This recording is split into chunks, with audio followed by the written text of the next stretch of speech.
Hello, welcome to STEM with Jane. Today we'll be making a rainbow cup. Alright, let's get started. We'll start first by dragging out our cylinder on the work plane. Press and hold down the Shift and the Alt key of your keyboard. Double click on the white or black square and push out, okay? Push in to reduce the size, but you push out to increase the size. All right. Next up, we go to our inspector and increase the sides. We're doing this to make all the edges smooth. As you can see, it's very smooth.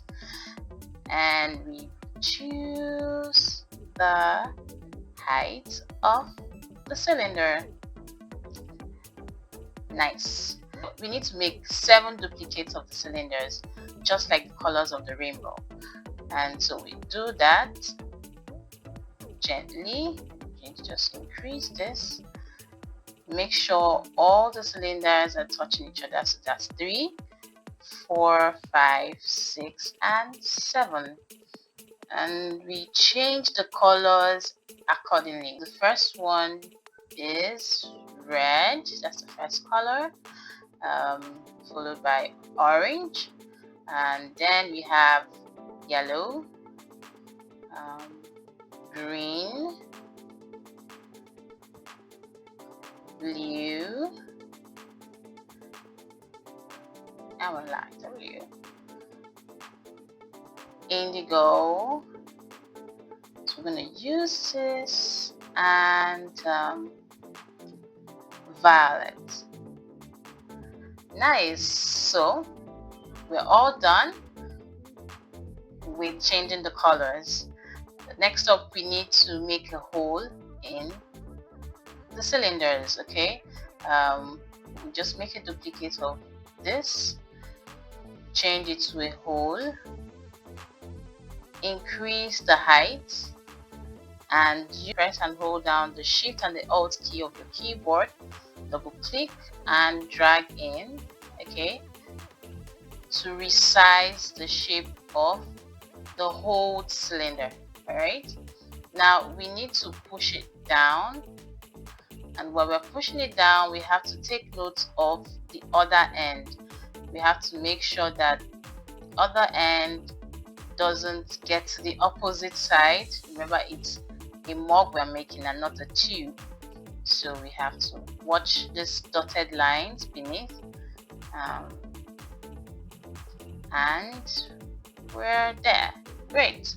We need to place a handle, and we'll do that by dragging out our torus. Okay, the torus will serve as the handle.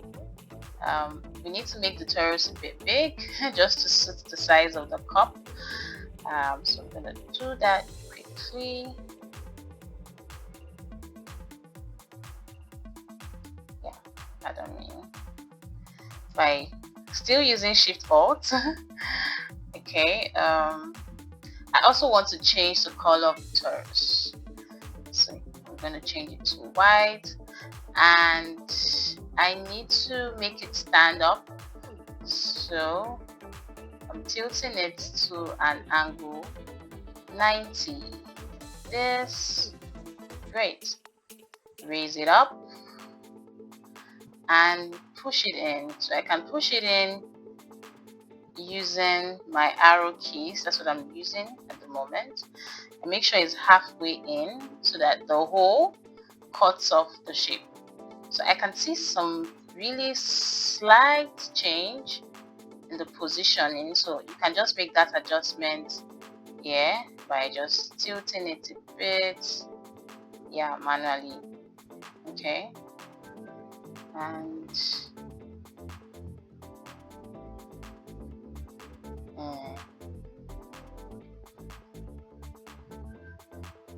okay, there you have it. So now we need to group, okay, and I'm going to select all and our group. Please do not forget to click on multicolor to retain the colors of the cup. And voila, we have a rainbow cup. Hope you enjoyed making this project today. Until next time, keep exploring. Bye-bye.